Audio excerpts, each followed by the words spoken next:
So the NFL Super Bowl just happened about, I would say, I think it's been about almost 2 weeks now since it's happened.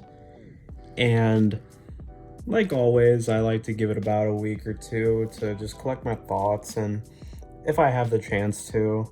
Obviously, sometimes I might not give it about a week or two, just depending on, what kind of content I decide I want to be interested in and stuff like that. Stuff I kind of want to wait on, think about, and see what I thought of a specific game situation. It just really depends on, how it sways towards whatever's going on in the discussion. And I kind of want to take a time and just think about how the game went. I got to see the game live on TV, which was nice. Hopefully everyone who's watching this video got the chance to. If you haven't, I would really highly recommend going back and checking it out. If you like great football, I mean, it's a good game to watch. I mean, it's the Super Bowl. You get a lot out of it. The halftime show was awesome. It's one of the best halftime shows we've had in the past couple of years, in my opinion. But it was just a bunch of fun. You know how the Super Bowl is. I mean, great game, cool halftime show.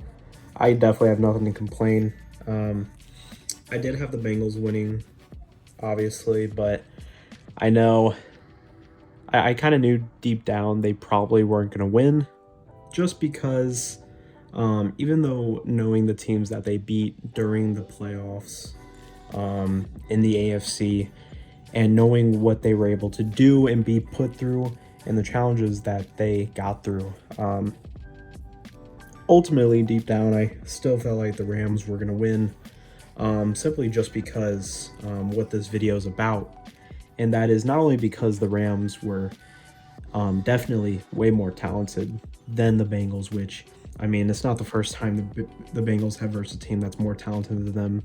They just happened to finally lose because the Rams were the most stacked, talented team that they could possibly verse in these playoffs. Not only that, but there's definitely one thing that I totally take away from this one football game, and it's something very important to me personally, as not just a football fan, but someone that loves the game, makes videos about the game, and talks about the game, just loves learning everything about it. And the greatest aspect early in learning the game when I first started watching football and stuff is it is important to have a great defensive line and an offensive line. Those two things lead you to the playoffs, and if your team is built correctly, it could lead you to a Super Bowl. The best things you can build around to build the best team possible for your franchise is to have a great O-line and D-line. It's just the way of building teams. If you go back to any Super Bowl at this point, which I do recommend going back into like Wikipedia or something and just look up past Super Bowls and stuff and looking at the teams and what they did, I'm telling you, all those teams, one main factor, it's because the other teams' offensive and defensive lines were better. And the reason the Bengals lost is because it finally caught up to them. The reason the Bengals made it this far in the first place was because Joe Burrow was so good that he was able to elevate his offensive line to where no one really could notice how bad they were, even though the Bengals O-line, you could actually pretty much argue they're probably the worst, at least bottom 5 in the league, and nobody maybe noticed it. I think some people did. I think it was kind of noticeable because people were like, dang, this dude got sacked, but they're still winning. So nobody really took, I guess, too much issue about it, but I think people that watched the game really knew that this couldn't keep going. And for the two reasons why it couldn't keep going, either Burrow was going to get injured or dude was just going to keep getting sacked. And when you have a Von Miller and an Aaron Donald, on a defensive line going at you from the left and the right, coming after you. You can't really do anything. You can just only really just sit there and throw the ball. You can't, and that's if you can throw the ball, right? So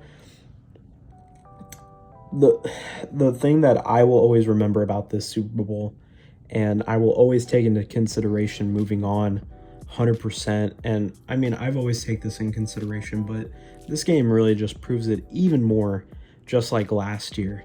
The reason the Chiefs lost, Patrick Mahomes got pressured the whole game. They murdered him. That dude couldn't stay in the pocket for his life. I mean, just never had room to make plays. He had to make his own room. And it was the same for the Bengals, honestly. Not having a good O-line finally caught up to them. And that's one of the main reasons why they lost this game, is because you can only go so far without having a good O-line to protect your quarterback.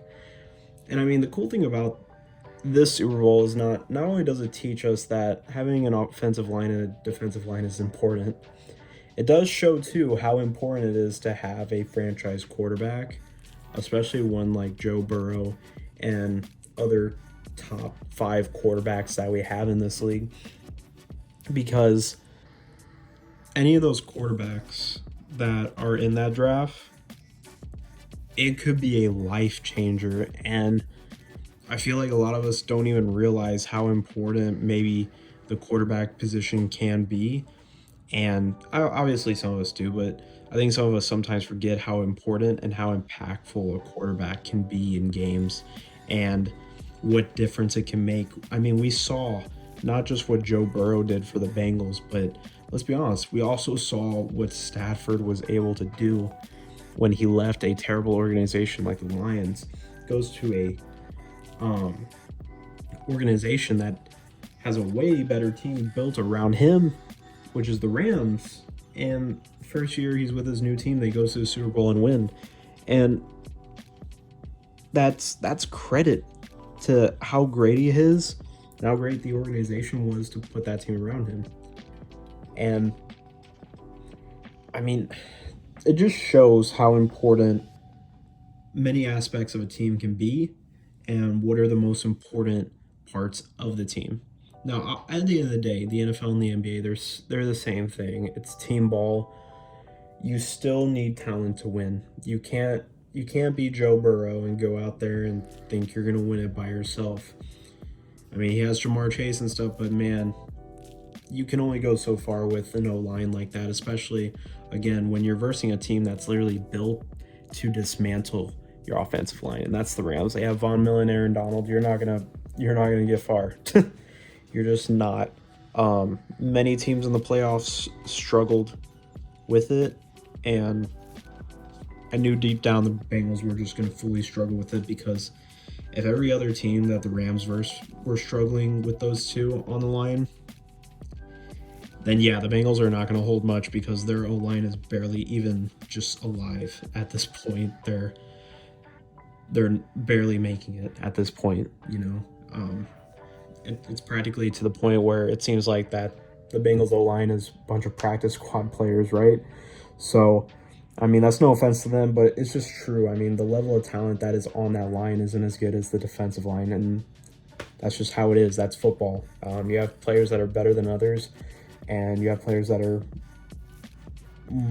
I don't want to say worse, but not as good as the better players, obviously. But, I mean, that's just football, and I think I just learned a really good lesson, and I kind of already knew it, but I think this Super Bowl and the last Super Bowl really taught me to never really bet on a team that has the worst O-line or the struggling O-line. And I mean, the Chiefs O-line, it wasn't really Patrick Mahomes' fault or the team.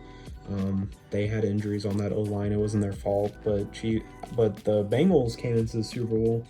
They didn't have injuries really on that O-line too much, and not any that would affect the outcome, obviously. And I actually personally do believe if the Bengals actually had a better O line, like one of the best O lines in the league, I actually think the Bengals could have pulled this off. It was actually pretty close, and I felt like the Bengals actually had a good shot of winning the game. They, on the last drive, they could have tied it, gone to overtime. I mean, it could have been totally different, and I know I can't say really what would happen if they did or not, but I actually kind of believe they could pull it off if they would have had a good O line personally. But I mean, that's just my opinion. I mean, well, I'll only ever speculate what could have happened if they did, because I mean, it's only what if, and that doesn't even verify if that would even happen. You know, it's a what if. I mean, you're only what ifing. You don't know what would happen in the game, right? So, but other than that, it's just really advice, like in the future, not just for me, but everybody. One thing that I just took away from that game was the fact how important it is not just having a line, but a D line. And quarterbacks change franchises, man. They really do, and it's important to build a correct team around that quarterback. It brings the best out of them, and it's just the way to do it, man. I mean, you look at Matt Stafford and Joe Burrow; they're perfect examples of that, and not only them, but their teams are perfect examples on what you need to do, not only just to build around that quarterback, but how important the assets of having, you know, an O line, D line, and the certain players that you need to win, right? So, but I hope you guys enjoyed that video. And if you guys have any opinions of your own or any other takeaways that you feel like you kind of saw in the Super Bowl that I had in this video, if you do, that'd be awesome. Have a discussion below. But I will see you guys next time. Hope you guys enjoy the rest of your week, and I will see you guys later. Peace.